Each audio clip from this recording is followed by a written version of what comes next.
경제적 자유로 가는 최소한의 습관, 하루 10분 돈 공부의 김경필입니다. 네, 여러분 반갑습니다. 오늘 이 시간에는 투자자 70%가 모르는 공매도의 숨겨진 비밀에 대해서 말씀드리도록 하겠습니다. 시작하기 전에 먼저 구독과 좋아요, 알람 버튼까지 꾹 눌러주시면 좋겠습니다. 자, 이번 주부터 공매도가 재개된다고 말씀드렸죠. 새로운 개인 대주제도도 시행이 됩니다. 자, 그러면서 여전히 공매도에 대한 안 좋은 시각, 그리고 공매도를 여전히 반대하는 많은 개인들이 있죠. 그동안에 사실 공매도라는 것이 시장에서는 주가 하락의 근원이다라고 하는, 어떻게 보면 주가를 끌어내리는 그런 안 좋은 제도이고 도구다. 그리고 주로 기관이나 외국인들이 주도하는 그런 시장에서의 어떻게 보면 개인들이 피해를 볼 수밖에 없다라고 하는 그런 의견들이 많았던 것이 사실입니다. 그렇다 보니까 공매도가 작년, 그러니까 2020년 3월에 금지된 이후에 두 차례나 연기가 되는 우여곡절이 있었죠. 중간에 이제 어떻게 보면 개인 투자자 보호라고 하는 그런 명목하에 상당히 많은 여론들이 아예 그냥 폐지를 해야 된다. 공매도는 하나 쓸데없는 거다. 뭐 이런 여론들이 있었어요. 그러다 보니까 두 번의 연기의 우여곡절을 겪은 끝에 드디어 이제 2021년 5월 3일부터 공매도가 다시 시작이 됐습니다. 자, 그렇다면 이렇게 반대를 많이 하고 개인 투자자들 같은 경우에 이렇게 정말 싫어하는 공매도가 정말 왜 필요한 걸까라는 의문이 들 수밖에 없습니다. 많은 분들이 근데 이런 우여곡절을 겪고 많은 사람들이 반대를 하는데 이렇게까지 하면서 공매도를 꼭 해야 하는 이유가 뭐냐라고 물어보는 경우가 많습니다. 자, 그게 왜 그러냐 하면 말이죠.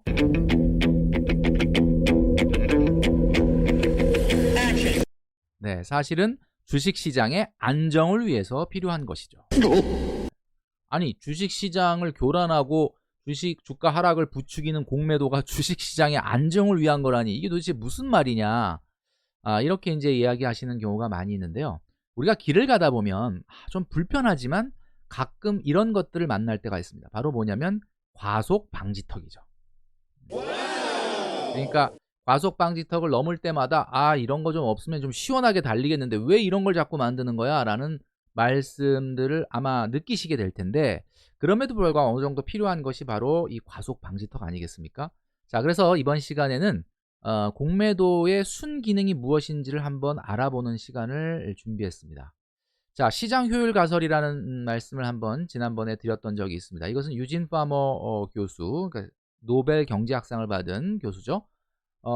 우리 지금 자본주의 시장 경제에서의 가장 시장 효율성이라고 하는 부분을 설명한 이론인데, 이 효율적 시장이라고 하는 건 시장이 꼭 갖춰야 될 기능을 이야기하고 있습니다. 만약에 시장이 효율적이라면 가격이란 정보는 가격에 워낙 빨리 반영되기 때문에 단순한 정보만으로는 시장에서 높은 수익률을 올리기 어렵다라고 하는 이론입니다. 과연 그러면 그 효율적 시장이라는 게 뭐냐? 그것이 바로 시장 기능이라는 거죠.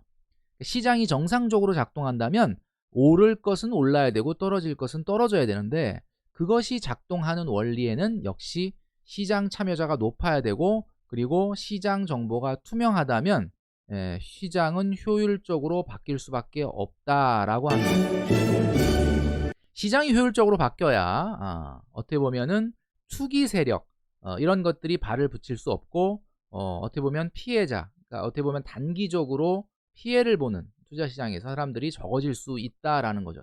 이게 도대체 무슨 말인가? 자, 시장 효율성이 낮게 되면 말이죠, 정상적인 가치를 가진 어떤 주식이 가치가 이렇게 올라간다고 보면 가격은 굉장히 변동성이 커질 수밖에 없습니다. 물론 언젠가는 이 주식의 정상 가치에 수렴하기는 하는데 너무 많은 변동성이 생긴다는 거죠. 그러니까 이런 구간에서는 뭐 굉장히 가치보다 너무 가격이 올라가게 되고, 또 어떤 시기에는 가치에 비해서 너무 공포감에 주가가 떨어지게 되는 이런 구간들이 생기게 된다. 그러니까 이런 모멘텀의 구간들이 생기게 되는데, 이렇게 되면 이 구간이 커지게 됩니다. 자, 이렇게 커지게 되면 모멘텀의 가격 상승 확대, 그리고 모멘텀의 가격 하락이 확대되는 현상이 발생을 하죠. 자, 이렇게 되면 사실은 이런 걸 통해서 투기 세력, 단기적인 투기 세력이 돈을 벌 수 있을지는 모르지만 대부분의 장기적인 시각으로 주식을 꾸준히 투자하겠다는 투자자들은 오히려 위험해질 가능성이 높다는 겁니다.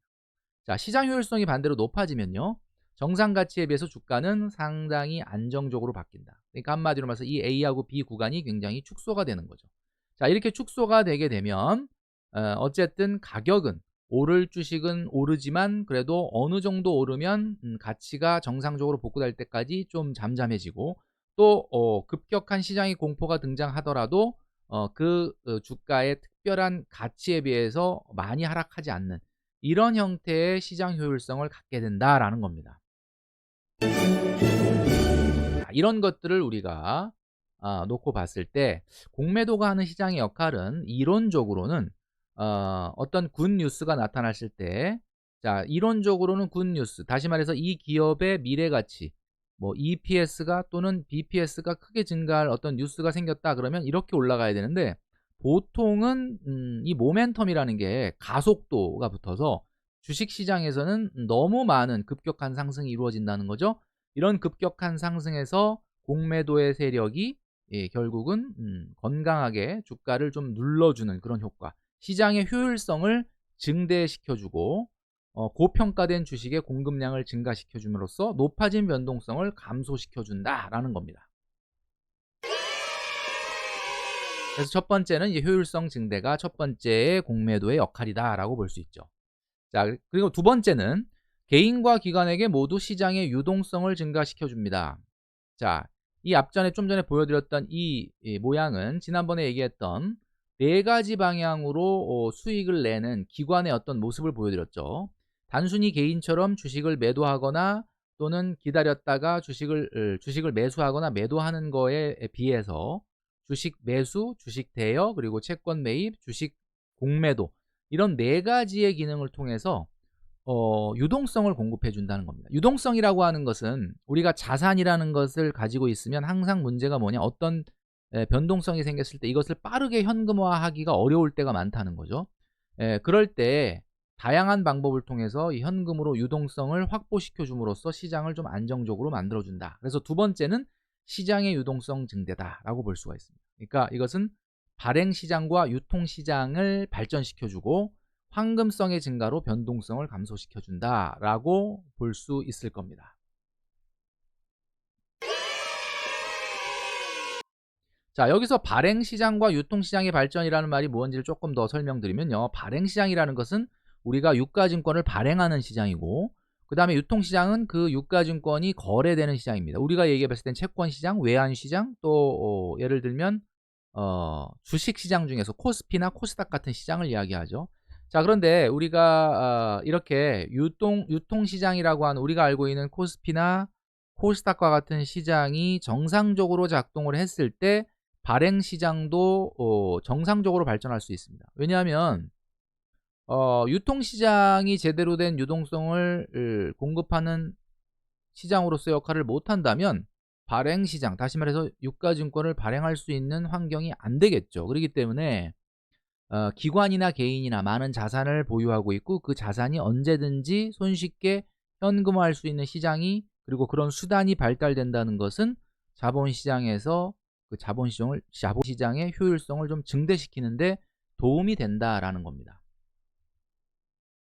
자, 그리고 세 번째로 가장 중요한 것은 주식시장이라고 하는 것은 여러 가지의 조정을 여태까지 겪으면서 지금까지 왔죠. 수많은 위기가 있었습니다. 자, 이런 위기가 있을 때마다 가장 문제가 됐던 것이 시장이 공포감에 휩싸이게 되면 끝없이 주가가 가치에 비해서 하락하는, 말 그대로 시장에 크랙이 생기는 그런 경우를 우리는 많이 보아왔죠. 자, 그런데 공매도는 이런 조정 시장에서 가장 먼저 나타나서 그 하락세를 진정시키는 역할을 해줍니다. 자, 우리가 2000년대 초반에 카드 사태로 인한 주가 폭락이 있었죠. 자, 이때 엄청나게 많은 주가 하락이 있었는데, 이때 그리고 또 금융위기 때 굉장히 급격한 주가 하락이 있었죠. 이때 다 시장은 공포감에 휩싸여서 주식을 넣어도 놔도 패닉 상태에서 다 팔았습니다. 자, 그런데 이 주가 하락을 멈추고 다시 이렇게 상승 국면으로 만든 그 시발점이 뭐냐, 바로 대주상환 공매도 세력이라는 거죠. 다시 말해서 이렇게 주가가 떨어지니까 대주를 상환해야 빌린 주식을 상환하기 위해서 주식을 사겠다는 세력들이 들어오면서부터 다시 주가가 하락세를 멈추고 상승했다는 거죠. 그리고 근래에 이렇게 이제 유동성 공급이 됐다는 겁니다. 그 다음에 작년 3월에 있었던 주가 하락, 말 그대로 그때도 패닉 상태였죠. 코로나 팬데믹으로 인한 주가 하락. 이 주가 하락을 이기고 지금의 주가 3000 시대를 이런 큰 상승세를 이끌었을 때 그 시발점은 역시 공매도 세력이었습니다. 그러니까 공매도라고 하는 것 때문에 주가 하락이 멈췄다. 이런 유동성 공급이 있었기 때문에 시장이 깨지고 공포감에 쌓여 있을 때 가장 먼저 등장해서 그 주가 하락을 멈추는 것이 역시 공매도의 대주 상환이다라는 거죠. 따라서 시장의 안정성을 증대시켜주고 시장의 폭락기에도 빨리 시장을 안정으로 찾을 수 있도록 해주는 것이 바로 공매도의 역할이다라고 하는 부분을 우리가 꼭 기억을 해야 될 겁니다. 자, 우리가 이 세 가지로 이제 요약을 할 수가 있겠는데요. 우리가 관상이라는 영화에 보면 마지막에 이런 대사가 나온다고 말씀드렸죠. 송강호가 이런 이야기를 합니다. 당신들은 높게 오른 파도를 잠시 탔을 뿐이 우리는 낮게 쓸려가는 중이었소만. 뭐 언젠간 오를 날이 있지 않겠소. 높이 오른 파도가 언젠간 부서지듯이 말이오. 라는 대사가 있죠. 앞 영상에서도 말씀드렸지만 결국은 파도가 계속해서 부서지는 이런 주식시장에서 시장의 효율성과 그리고 유동성과 그리고 안정성을 지켜주는 것이 공매도의 정상적인 순기능이다라는 겁니다. 자, 그래서 이제 앞으로 우리가 이 공매도로 가는 부분에 대한 안 좋은 면만을 부각시키는 것이 아니라 개인 투자자가 공매도라고 하는 것도 하나의 투자 수단으로서 활용할 수 있는 무기를 장착하는 것으로 만드는 것이 가장 바람직한 거다라는 말씀을 드리면서 오늘 말씀드린 내용을 정리하면서 저는 물러가도록 하겠습니다.